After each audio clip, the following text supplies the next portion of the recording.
Assalamualaikum warahmatullahi wabarakatuh. Bismillahirrahmanirrahim. Me Bilal.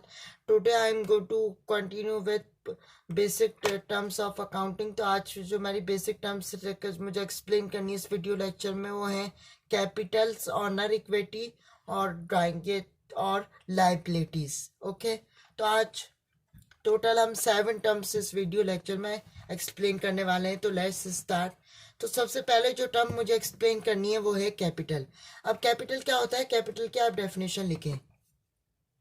Amount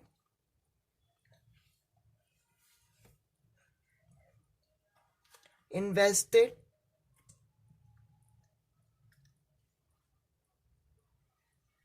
by the owner in the firm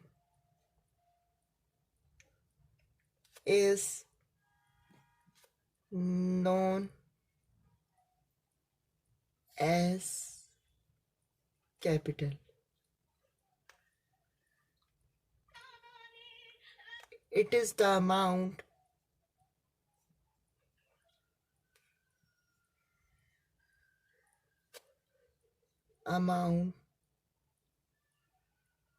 with the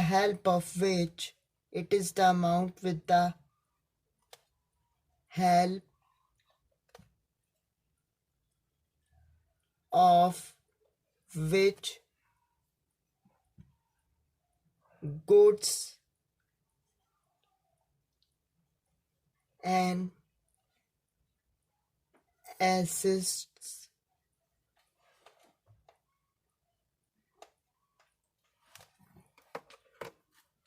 are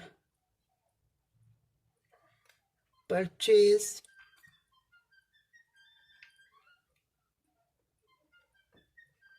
in the business.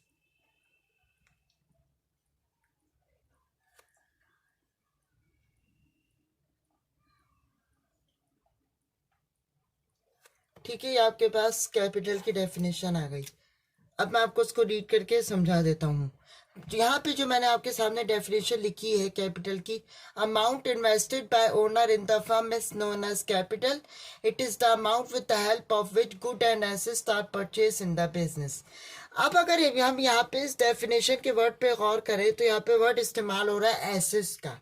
अब assets क्या होता है मैं आपको आगे एसेट्स भी एक्सप्लेन करूंगा, लेकिन अभी आप वर्बली वैसे ही समझ लें, फिर हम जब आगे इसको डिटेल में डिस्कस करेंगे तो आपको और अच्छे तरीके से समझ में आ जाएगा. एसेट्स देखें, एसेट्स की जब हम बात करते हैं तो एसेट्स, तो सबसे पहले मैं आपको कैपिटल की डेफिनेशन एक्सप्लेन कर दूं, फिर उसके बाद मैं आपको एसेट्स को डिफाइन करता हूँ.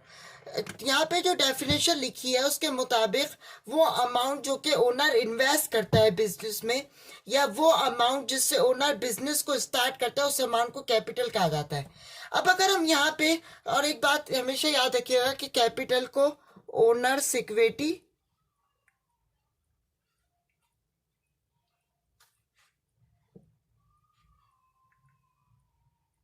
और नेट वर्थ भी कहा जाता है. Owners equity and net worth. Okay, तो अब हम यहाँ पे डेफिनेशन पे गौर करें तो डेफिनेशन पे वो कह रहा है कि amount invested by owner in the firm is known as capital. It is the amount with the help of which good and assets are purchase in the business. तो अब हमें यहाँ पे एसेट्स को समझना जरूरी है कि एसेट्स क्या होते हैं. देखिए, जब हम एसेट्स की बात करते हैं तो एसेट्स होते हैं, assets are the probable future economic benefits obtained and controlled by a particular entity as a result of past transactions and events. जब हम एसेट्स की बात करते हैं तो एसेट्स में बताते ये हैं कि जो भी प्रोबेबल फ्यूचर इकोनॉमिक बेनिफिट जो कि एक ऑर्गेनाइजेशन के पास या एक एंटिटी के पास हो और जिससे ऑर्गेनाइजेशन को फ्यूचर में बेनिफिट होता हो, तो वो आपके पास किस में आता है? वो आपके पास एसेट्स में आता है. इन आसान अल्फाज में हम ये कह सकते हैं कि जो भी चीज एक ऑर्गेनाइजेशन एक एंटिटी के पास हो जिससे ऑर्गेनाइजेशन को फ्यूचर में बेनिफिट हो रहा हासिल होता हो तो वो आपके पास एसेट्स में आता है। इन नेक्स्ट हम ये कह सकते हैं कि वॉट एवर एन ऑर्गेनाइजेशन और एन एंटिटी हैव जिससे ऑर्गेनाइजेशन कैश में कन्वर्ट कर सकती है तो वो आपके पास क्या किस में आएगा, वो आपके पास आएगा एसेट्स में। ठीक है, अब एसेट्स की मजीद टाइप्स होती हैं, क्या कहते हैं, current asset, non current asset. ये जब मैं चीज आपको समझाऊंगा तो जब आपको समझ में आ जाएगी, अभी तो आप फिलहाल आप इस टर्म को समझें क्या कहते हैं। अब जो सेकंड जो टर्म अब हमने यहाँ पे वर्ड यूज किया कैपिटल में कि कैपिटल को ओनर इक्विटी और नेट वर्थ भी कहा जाता है। तो अब ये ओनर्स इक्विटी क्या होता है इसकी डेफिनेशन लिखें, तो लिखना स्टार्ट करें। The residual interest, the residual interest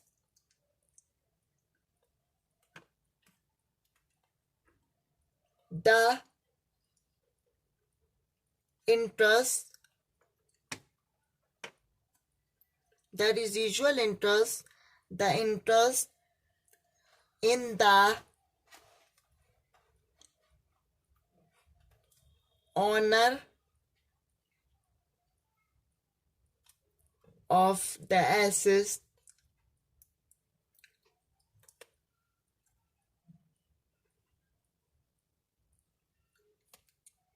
is known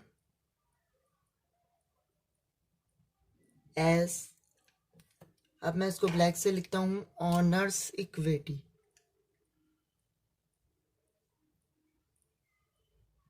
honours equity.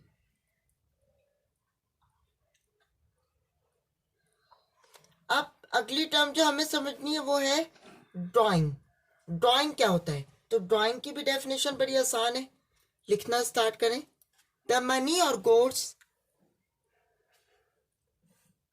The money और goods withdrawn by owner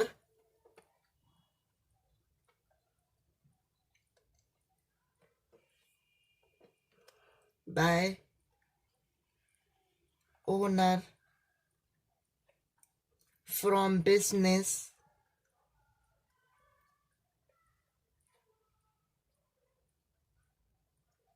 for personal use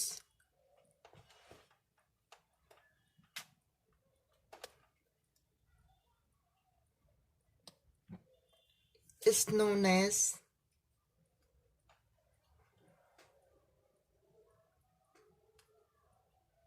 इसको कहा क्या जाता है, इसको ड्राइंग कहा जाता है, इज नोन एज ड्राइंग।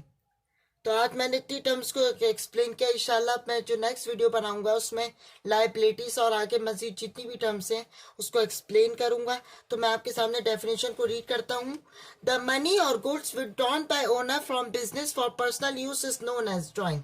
अब इसकी एग्जाम्पल क्या है, फॉर एग्जाम्पल अगर कोई बिजनेसमैन अपने बिजनेस के अंदर से कोई अमाउंट विदड्रॉ करता है अपनी वाइफ के लिए एक कार लेने के लिए, तो उसको बिजनेस के अंदर ड्राइंग कहा जाएगा। तो आज मैंने लगभग 6 टर्म्स को एक्सप्लेन किया है अपने इस वीडियो लेक्चर में। तो इंशाल्लाह मजीद वीडियोस में मैं बाकी टर्म्स को भी एक्सप्लेन करूंगा। अपना बहुत सारा ख्याल रखिएगा। जज़ाकुमुल्लाह। अस्सलाम वालेकुम वरहमतुल्लाहि वबरकातुहू। इस नोट डाउन कर लीजिएगा आप लोग, जब आप कैपिटल को डिफाइन करते हैं तो कैपिटल में आप लोगों ने लिखा कि वो अमाउंट जो कि ओनर इन्वेस्ट करता है बिजनेस में, या वो अमाउंट जिससे ओनर बिजनेस को स्टार्ट करता है उसको कैपिटल कहा जाता है। कैपिटल को ओनर्स इक्विटी और नेटवर्थ कहा जाता है। कैपिटल की एक इक्वेशन है, इसको आप कैपिटल प्लस लायबिलिटीज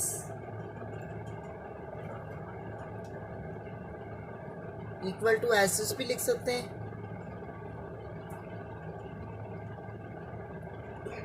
और कैपिटल